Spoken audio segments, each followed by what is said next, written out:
Ladies and gentlemen, this is Pasigarbo sa Sugbo, prejudging of Festival Queen costumes. Pasigarbo sa Sugbo, mabulubon nga kapistahan, nagkadaiyak ka sa ulugan.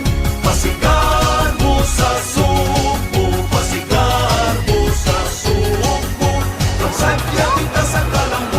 An expression of gratefulness and devotion, and an offering of love and gratitude, as I present to you the Holy Family with my costume. I am Arian Crystal Torres, representing Pasigarbo Festival, the homage of hope, prayer, and faith in the city of Mandaue. I am the Blessed Virgin Mary in the title of Our Lady of Guadalupe, the patroness of our province of Cebu. The color white in this costume represents the purity of the Blessed Virgin Mary, and the crown portrays what it says in the fifth mystery of the glorious mystery of the Holy Rosary, that Mary was crowned as the Queen of Heaven and Earth. This frame highlighted a painting of Saint Joseph,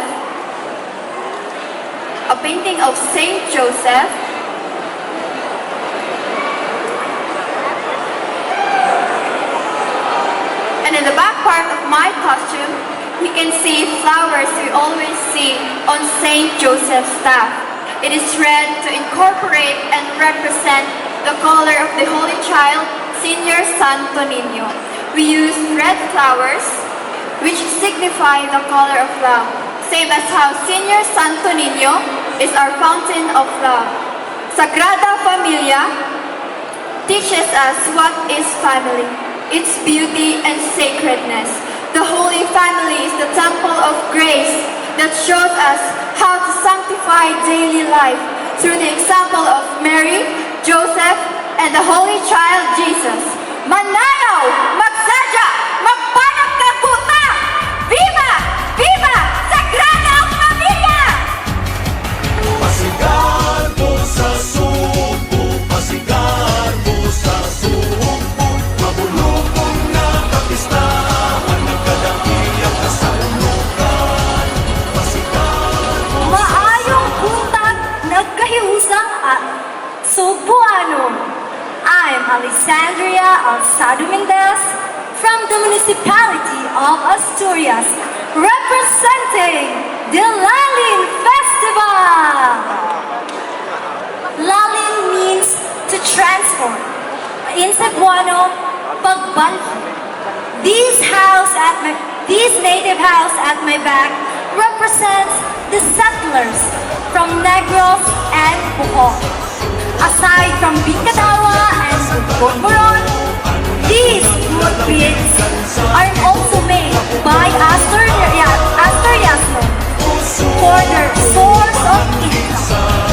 And I'm proud to say that Asturias is not just very welcoming and known for Bingkadawa and Borboron, but we are also known for wood, crafts, and fashionable accessories. Viva Lalin Festival!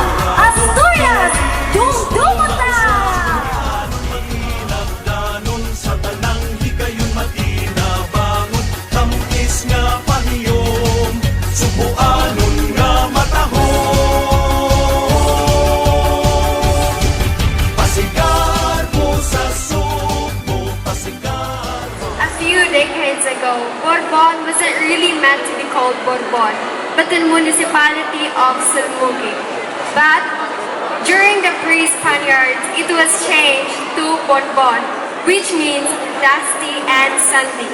Since Bourbon has a lot of beautiful beaches to offer, but once again, when the Spaniards arrived, it was called Bourbon. And now, for our festivals, it was used to be Sulmugi Festival in honor of our San Sebastian Martir. But once again, it was changed to Tuba Festival because it is more efficient now since it offers the delicacy of Bourbon. Now, maayong utto nagkayusan Sugboanon. Ako, si Maika Isabel, a Nabulog o nomang panuigon. Usa kadalaga na nagikan sa usa sa makapadaning lungsod sa Sugbo. Kung asa nagsaulog ang Tuba Festival, kundi nagikan ang usa sa sikat nga lumad nga ilimnon ang kapital sa Tuba nga Bilo. Ang Tuba na kanunay pangitaon kon matilawan imong balik-balikon maaniara sa lungsod sa Borbon. Asa na, dali na, itagay na ang Tuba sa Borbon. Sa Sugbo, Pasigarbo sa Sugbo, magulupon nga kapistahan, nagkadaiyak ka sa ulugan. Pasigarbo sa Sugbo, Pasigarbo sa Sugbo, magsadya kita sa kalambuan. Sugbo Festival. It is a festival where we give thanks to our patron saint, San Antonio de Padua, and for the overflowing abundance of God's providence.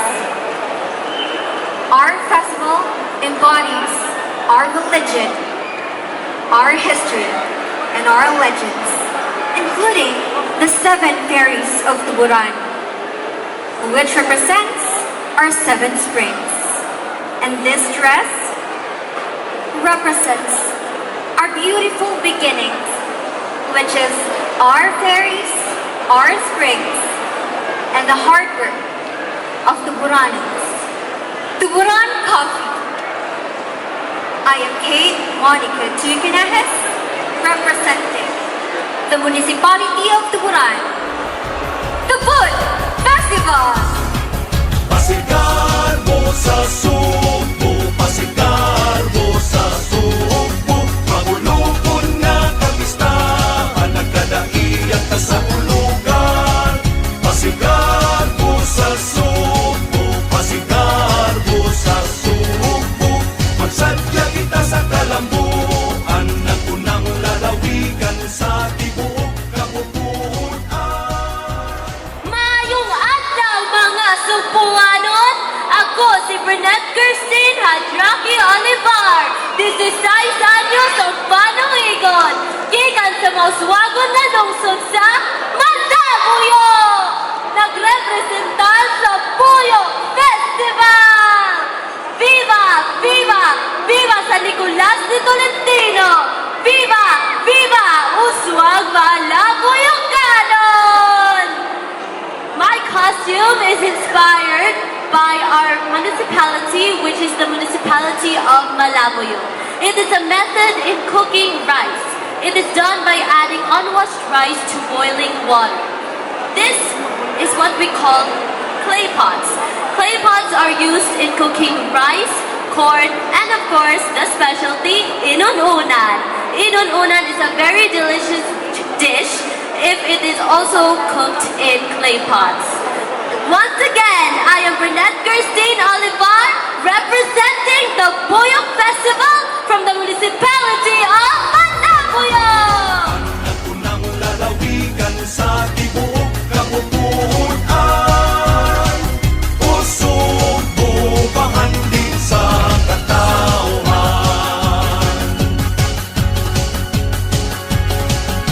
Mga Sugbuanon matinagdanon sa tanang Maayong Otto Sugbo, nagagikan sa alambuan sa Simala, diin ginadungog ang milagrosong berhin sa Lindugon. Bunga sa pagtuo, bunga sa paghigugma, o bunga sa pag-alagad. I am Rain Fiala Daxon Bolchador, 16 years old, proudly representing Bunga Festival from the municipality of Sibonga. Bonga, a transliteration from the word harvest or fruit, celebrated annually during the 12th of October, together with the celebration of the town's patron saint, Santa Filomena and Nuestra Senora del Pilar. What I'm wearing is more than just a costume. It is a cultural and spiritual essence of Sibonga. Mama Mary of Lindogon is not only a revered religious figure, but also a symbol of unity and hope for the people. I I actually went to the Simala Shrine just yesterday to ask for guidance and support from Mama Mary. However, I did not only ask for guidance and support for my Pasigarbo sa Sugbo 2023 journey, but also for the complete healing of my mother who is currently battling cancer. Just like me, people visit the shrine to ask for forgiveness, seek intercession, deepen their faith, and offer their prayers. Through my costume, I pay homage to the deep-rooted faith, cultural traditions, and more others that Sibonga is celebrating. Bunga sa pagtuo, bunga sa paghigugma, o bunga sa pag-alagad. Once again, I am Rain Fiala Daxon Bolchador, candidate number 40, representing Bunga Festival from the municipality of Sibonga. Viva Sibonga! Viva!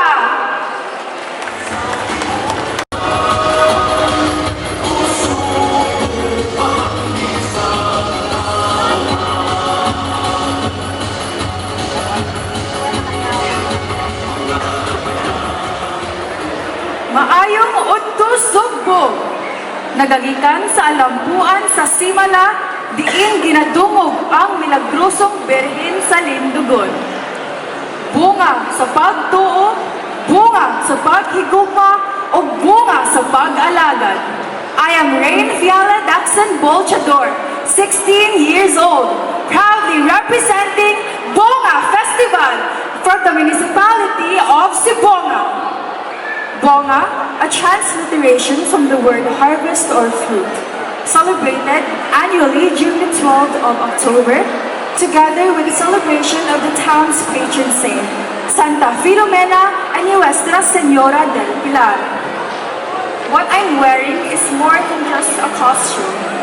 It is a cultural and spiritual essence of Sibonga. Mama Mary of Lindugon is not only a revered religious figure, but also a symbol of unity and hope for the people.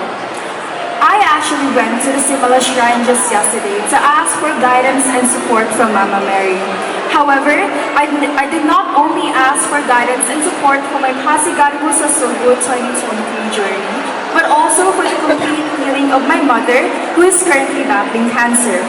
Just like me, people visit the shrine to ask for forgiveness, seek intercession, deepen their faith, and offer their prayers. Through my costume, I pay homage to the deep-rooted faith, cultural traditions, and more others that Sibonga is celebrating. Bunga sa pagtuo, bunga sa paghigugma, o bunga sa pag-alagad. Once again, I am Rain Fiala Daxon Bolchador, candidate number 40, representing Bunga Festival from the municipality of Sibonga. Viva Sibonga! Viva! Ang natunang lalawigan sa tibuok kabubuan ay usog bubahan din sa katauhan. Sama sa buyuhoy sa siloy, isingit, isyagit ang karbo sa alkoy. Standing in front of you is Fabical Inyon, 19, proudly representing the home of Siloy Municipality of Alcoy. Siloy Festival celebrates on every third week of August in honor of our patroness saint, Santa Rosa de Lima. This celebration is a distinct showcase of our colorful cultural tapestry from the South, introducing to us another year of blessings and opportunities for us Alcoyanons while showcasing our roles and our goals in safeguarding our environment. Usa ka malilipay nga sipagsibya kining sapin nga akong gisuot nga gikan sa napadayon nga inspirasyon sa Siloy. Ang nagkalain-lain nga elemento nga kolor nga nagrepresentar sa nagkalain-laing individual sa Alcoy nga nakahiusa aron musangyaw ang usa ka mausuganon nga komunidad. Sarap, lupad, tusig, Siloy Dagoy sa